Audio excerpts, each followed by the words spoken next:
Nobody tells you this part. They warn you about burnout. They warn you about stress.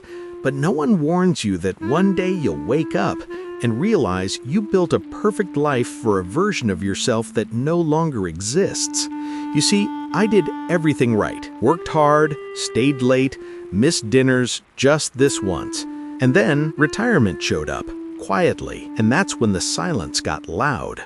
Hi, I'm Caleb Bright, 68 years old, and this is the story of how I spent my entire life preparing to finally live, only to realize I arrived too late.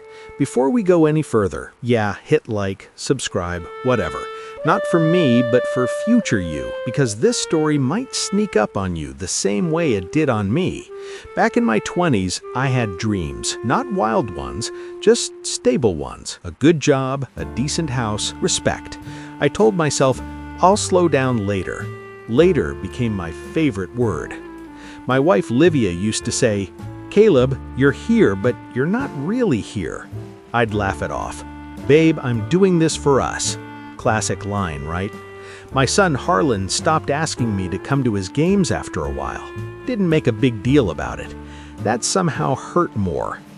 The day I retired, my coworkers threw me a party. Cake, applause, a cheap plaque. Someone said, "So what are you going to do now?" I smiled and said, "Everything." But here's the thing. I had no idea what everything even meant. Week 1 felt like a vacation. Week 2 felt weird. Week 3, painfully quiet. Livia had her own routines now. Friends I used to call every Friday, straight to voicemail. I scrolled through social media, weddings I wasn't invited to, grandkids I barely recognized, people living moments I told myself I'd catch up on later.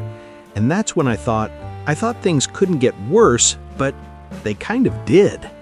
One afternoon, I opened my old work calendar.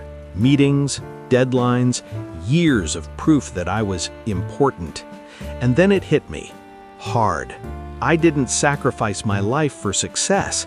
I sacrificed my life to avoid feeling unimportant. And that's when I realized work wasn't the dream. It was the excuse. I started small. Awkward calls, late apologies, showing up without an agenda. Harlan didn't hug me right away, but he stayed. Livia didn't rewind time, but she sat next to me. And somehow, that was enough to begin again. Looking back now, I should have known time doesn't wait for permission. But here's the crazy part. It still shows mercy if you're brave enough to show up late. So if you're watching this thinking, this won't be me, I hope you're right.